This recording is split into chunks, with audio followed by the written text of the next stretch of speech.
नमस्कार दोस्तों, एक बार फिर से स्वागत है आप सभी का मेरे चैनल पे। कैसे हैं आप सभी? उम्मीद करती हूँ माता रानी की कृपा से सभी लोग बहुत अच्छे होंगे। आप सभी को नवरात्रि की ढेर सारी शुभकामनाएं। माता रानी की कृपा आपके घर परिवार पर हमेशा बनी रहे और आपकी हर वो इच्छा पूरी हो जो आप चाहें। दोस्तों, अभी मैंने सावित्री का वीडियो देखा तो मुझे लगा कि मुझे इस टॉपिक पर वीडियो बनाना चाहिए।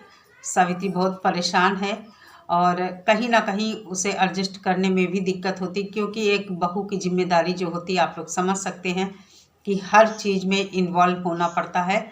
घर में कोई भी बीमार हो या घर का कोई काम हो तो कहीं ना कहीं बहू की जिम्मेदारी बन जाती है। तो वही उसने आज वीडियो के माध्यम से लोगों से हेल्प चाहिए है। तो मैं भी अपनी राय यहाँ पर रखना चाहूँगी। मेरी राय क्या है, जैसे बहुत सारे लोग कमेंट कर रहे हैं तो मैं भी अपना यहाँ ओपिनियन रखना चाहती हूँ। दोस्तों, सावित्री अपनी ननद के बारे में हेल्प मांग रही है। उसको ये लगता है कि उसकी ननद के ऊपर कुछ मतलब ऊपरी बाधा है, हम कह सकते हैं प्रेत बाधा है या कुछ भी इस तरह का उन लोगों का मानना है। और देखिए, सावित्री क्या जैसा घर वाले बताएंगे वो वैसा ही समझेगी, जानेगी। और अब अपनी आँखों से वो कुछ अगर वहाँ देख रही है तो उसे भी लगता होगा।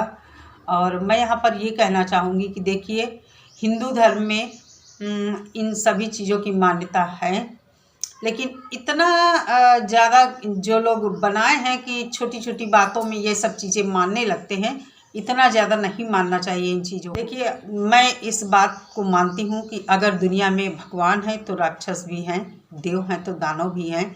इस बात को मानना चाहिए और हमारे हिंदू धर्म में ये सब चीज़ों इन सब चीज़ों की मान्यता भी है। निगेटिव ऊर्जाएं होती हैं, हमारे आसपास ही मौजूद रहती हैं। जब उनको कुछ इस तरह का दिखता है या कुछ वैसा टाइम मिलता है तब वो अपना असर दिखाती हैं। सावित्री का कहना था कि अमावस्या थी तो अमावस्या के दिन उसको ज़्यादा दिक्कत होती है। वहीं पर सावित्री ने जब नारायण जी से कहा बताने के लिए इस बारे में, तो नारायण जी ने ये भी कहा कि बहुत सारे डॉक्टरों को दिखाया गया है, बहुत सारे ओझा को दिखाया गया है, बाबा लोगों को, तो उन लोगों ने केवल पैसा ही ऐंठा है, उन लोगों से फ़ायदा कुछ नहीं हुआ है। एक बात मैं यहाँ पर बोलना चाहूँगी, सावित्री डेली ब्लॉगिंग करती है और अपनी लाइफ दिखाती है। तो जब जो लोग डेली ब्लॉगिंग करते हैं तो हर चीज़ उसमें दिखाई जाती है, लेकिन अभी तक सावित्री ने अपनी ननद का क्या इलाज चल रहा था वो कभी ना तो बताया है और ना ही कुछ दवाएं वगैरह दिखाई हैं, ना कोई रिपोर्ट दिखाई है। नारायण जी का कहना था कि जैसे हमने बाबाओं को बहुत दिखाया उसी तरह डॉक्टर्स को भी दिखाया है। बस ये है, जितने दिन डॉक्टर दवा देते हैं 4-5 दिन दवा खाती है, फिर उसके बाद जैसे ही दवा बंद होती है तो फिर उसी कंडीशन में आ जाती है। तो मैं यहाँ पर एक चीज़ ये बता दूँ, मेरे चाचा की लड़की है, छोटी थी तो उसकी आदत थी, जैसे वो गुस्सा होती थी किसी बात से तो अपना सिर दीवार में पटक पटक के वो रोती थी, मतलब सिर दीवार में लड़ाती थी, मार लेती थी। उसके कुछ दिन बाद से उसको दौरे जैसे आने लगे और वो बेहोश हो जाती थी, मुंह से झाग निकलने लगता था, हाथ पैर ऐंठ जाते थे उसके, और कपड़ों में ही टॉयलेट और सब कुछ मतलब हो जाता था। बड़ी कंडीशन ख़राब हो गई थी उसकी। तो हमारे परिवार में भी चाचा और चाची ने कई बाबाओं को दिखाया, कई नहीं कह सकते हैं, 2-4 बाबाओं के पास उसको शुरुआत में लेके गए, लेकिन फिर जो मनोचिकित्सक होते हैं उनको दिखाया गया, सारी जांचें हुई उसकी, तो उसके दिमाग में ब्लड का थक्का निकला, मतलब गांठ जैसी निकली। तो कहने का मतलब है, कभी कभी हम जान नहीं पाते हैं, बच्चे बचपन में कुछ ऐसी चीज़ें करते हैं या कहीं गिर जाते हैं, चोट लग जाते हैं, या हो सकता है उनके पैदाइशी डिलीवरी के समय उनके कहीं चोट लग जाती है दिमाग में, तो गांठ वगैरह बन जाती, ब्लड का थक्का जम जाता है। तो हम इनकार नहीं कर सकते हैं इन चीज़ों से कि हो सकता है उसके दिमाग में कोई प्रॉब्लम हो। मैं ऐसा इसलिए, इससे पहले भी मैंने वीडियो बनाया था, उसमें भी बताया था, मैं बार बार इस चीज़ पर इसलिए जोड़ती हूँ कि मनोचिकित्सक को दिखाया जाए इस लड़की को, क्योंकि मेरे घर में 2 पेशेंट ऐसे हैं मायके में, एक मेरा भतीजा और एक मेरे चाचा की लड़की, 2 लोग ऐसे हैं।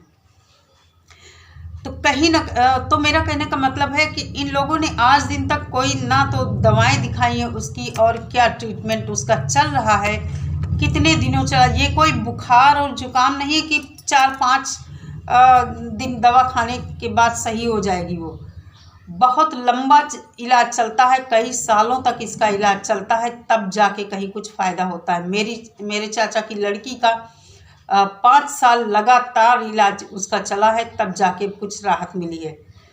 तो सावित्री को ये चाहिए कि उसका इलाज, उसकी जांचें कराएं। जांच में क्या निकलता है, बिना जांच के कोई दवा नहीं दी जा सकती है। डॉक्टर जो होते हैं ऐसे पेशेंट को दिमाग रिलैक्स करने की दवा देते हैं, मतलब उनको नींद आने की दवा देते हैं, जिससे ये जो अग्रेसिव होते हैं इस तरह के पेशेंट, उसमें राहत मिलती है।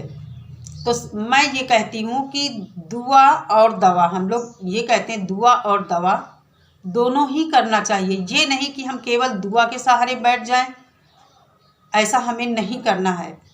बागेश्वर धाम के लोग सलाह दे रहे हैं, मैंने भी सुना है, वहाँ जो लोग जाते हैं ठीक हो जाते हैं।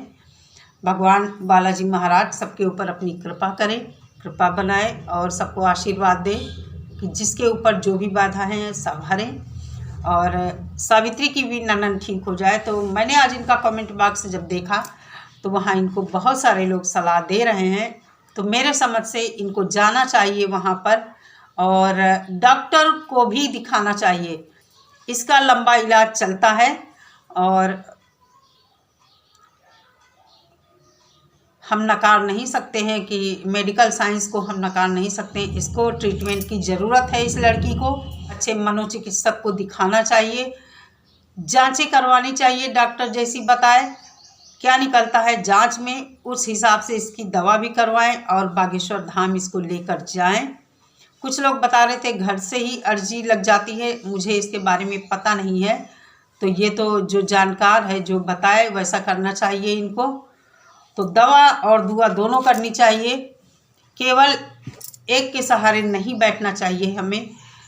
तो बस मुझे इतना ही कहना था कि डॉक्टर को ज़रूर दिखाया जाए इस लड़की को, और बहुत हद तक इसको आराम मिलेगा, मेरा ऐसा मानना है, क्योंकि मैंने अपनी आँखों से देखा है अपनी चचेरी बहन को। इसलिए मैं वीडियो बना रही हूँ कि शायद अगर सावित्री देखे मेरा वीडियो तो उसको भी समझ आए कि डॉक्टर को भी दिखाना चाहिए। तो चलिए दोस्तों, उम्मीद करती हूँ मेरा वीडियो आपको अच्छा लगा होगा। अच्छा लगा हो तो प्लीज़ लाइक और शेयर करना, कमेंट बॉक्स में अपनी राय ज़रूर देना कि क्या सावित्री को डॉक्टर को दिखाना चाहिए, वर्षा को, या नहीं, या केवल बाबा ओझाओं के पास ही जाना चाहिए। ख्याल रखिए सभी लोग अपना। एक बार फिर से दुआ करती हूँ आप सभी के लिए। माता रानी आप सभी के घरों पर अपनी कृपा बनाए रखें। नमस्कार।